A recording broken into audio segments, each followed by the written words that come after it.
Assalamualaikum warahmatullahi wabarakatuh. Kembali lagi di channel IAI Malaysia. Pada segmen kali ini kita berada di segmen bedah akad.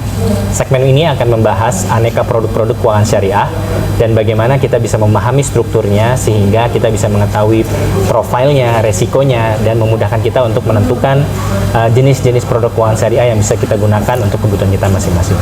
Pada kesempatan kali ini saya Randi Swandaru ditemani oleh Mbak Anissa Fitria, dosen dari Universitas Ahmad Dahlan, dan pada kesempatan kali ini kita akan membahas tentang tabungan syariah. Tanpa berpanjang lebar, langsung aja, gimana kabarnya Mbak Anissa? Alhamdulillah sehat. Terima kasih sudah hadir di channel YouTube ini. Oke, banyak yang sudah nanya nih di sosial media kita, termasuk salah satu di Instagram, kemudian di LinkedIn. Hal-hal yang paling dasar dulu deh, kayak apa sih pentingnya menabung? Bagaimana pandangan Islam terhadap tabungan?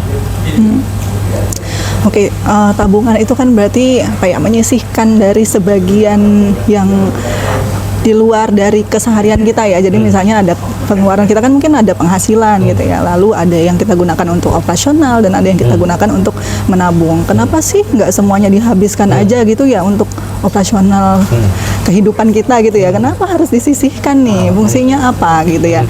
Ya bisa untuk ya misalnya ada kejadian sewaktu-waktu yang darurat gitu. Kita jadi punya cadangan nih. Jadi kita juga bisa terhindar dari utang nih. Gitu ya, kalau kita punya cadangan, kita jadi tidak perlu berhutang nih kalau tiba-tiba ada situasi darurat gitu ya. Mungkin itu juga salah satu jadi sebagai untuk menjaga diri kita, untuk juga menjaga kita dari itu ya, harta tadi ya, kayak gitu ya. Terus juga kita dengan adanya harta tadi juga atau tabungan gitu, misalnya nanti ada kerabat atau ada orang yang membutuhkan gitu, kita bisa membantu karena kita punya cadangan tabungan tadi yang memungkinkan untuk kita keluarkan misalnya zakatnya, sedekahnya, seperti itu. Oke, terus apa sih yang membedakan tabungan syariah dan tabungan konvensional? Oke, secara mungkin ya banyak ya mungkin yang menganggap bahwa tabungan syariah ini sepertinya sama aja tuh sama konvensional, kok sama-sama nabung gitu ya, lantas apa nih yang bedain gitu. Nah, jadi kalau di syariah mungkin teman-teman nanti yang belum pernah ke bank syariah, nanti saat ke bank syariah membuka rekening itu akan ditanya atau akan dijelasin nih paling enggak ada yang namanya dua akad gitu ya, ada akad wadiah dan ada akad mudharabah. Biasanya itu akad yang digunakan untuk tabungan gitu. Nah, jadi kalau misalnya apa sih akad wadiah itu misalnya gitu. Wadiah itu berarti titipan. Jadi kayak kita tuh nitipin uang aja tuh ke banknya tanpa ada harapan untuk dapat imbal hasil gitu ya, karena akadnya adalah titipan. Apakah nanti bank akan memberikan kita imbal hasil? Itu juga tidak ada gitu ya, tidak ada kewajiban. Dan bank itu nyebutnya juga bukan imbal hasil ya, tapi lebih ke bonus gitu ya. Atau ya bank itu boleh memberikan sesuatu dalam bentuk bonus, tapi boleh juga ya nggak memberikan apa-apa gitu, karena situasinya titipan. Tapi kalau yang tadi akad satunya lagi adalah akad mudharabah. Nah, itu memungkinkan kita mendapatkan keuntungan gitu karena dana kita dikelola oleh pihak bank untuk nantinya akan dikembalikan lagi ke kita imbal hasilnya, begitu kira-kira. Jadi kalau wadiah dia titipan dan nggak kena biaya. Mostly tidak kena biaya ya, kebanyakan tidak mendapatkan biaya. Tapi juga belum tentu dapat tambahan hasilnya. Betul. Tapi kalau mudharabah dia umumnya dapat lagi hasil dan juga ada biayanya biasanya ya.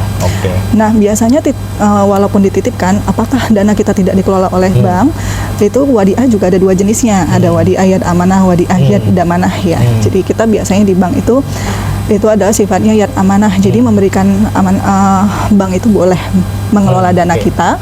Tapi kalau nanti ada keuntungan dari pengelolaan itu tidak wajib dibagikan kepada nasabah. Gitu. Seperti itu kira-kira. Buat masyarakat umum sebelum dia memutuskan membuka tabungan, kira-kira apa aja sih faktor-faktor yang perlu diperhatikan, resiko yang terlibat ataupun mungkin hal-hal yang perlu dia ketahui sebelum membuka tabungan?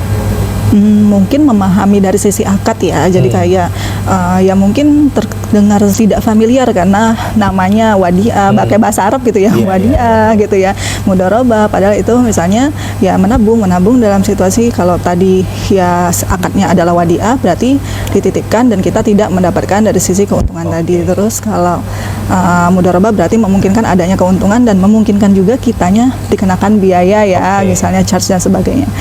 Terus ya kalau bank syariah mungkin kita tidak perlu ragu juga karena sudah ada dewan pengawas syariahnya ya. Jadi untuk produk dan sebagainya itu insya Allah sudah berdasarkan analisis dari dewan pengawas syariahnya gitu kan.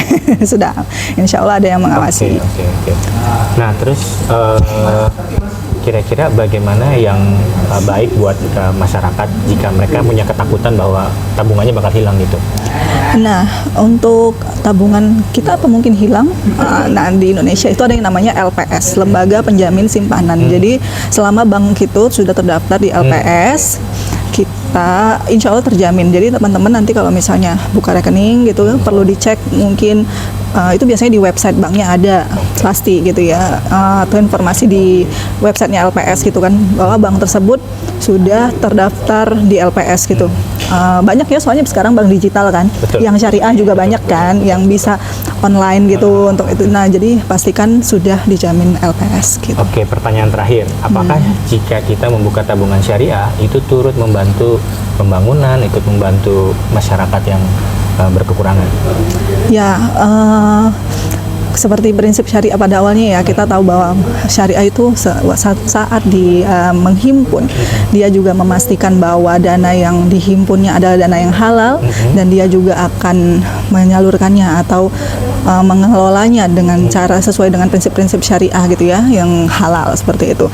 Dan nantinya juga apakah dia berharap keuntungan? Iya pasti ya, semua lembaga institusi seperti itu juga mengharapkan profit gitu kan. Tapi ada satu yang membedakan bahwa dia juga akan fokus pada sosial gitu ya. Jadi selain dia memikirkan profitnya, dia juga memikirkan dampak sosialnya.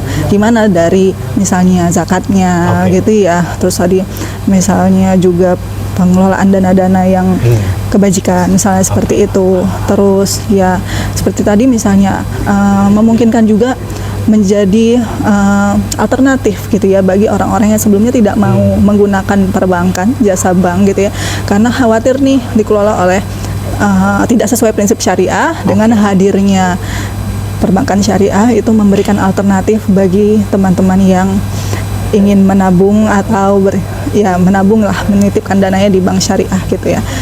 Jadi itu juga bisa meningkatkan perekonomian kan ya kalau semakin tinggi yang menabung gitu. Oke. Kayaknya begitu aja. Saya jadi makin jelas buat teman-teman yang menyimak video ini. Kalau ada pertanyaan silahkan tulis di kolom komentar, kita akan tanggapin. Dan kalau punya ide-ide produk lain yang ingin teman-teman ketahui, kita akan bahas juga di kesempatan berikutnya. Atau mungkin punya expert yang ingin kita undang di channel YouTube ini, please tulis di kolom komentar.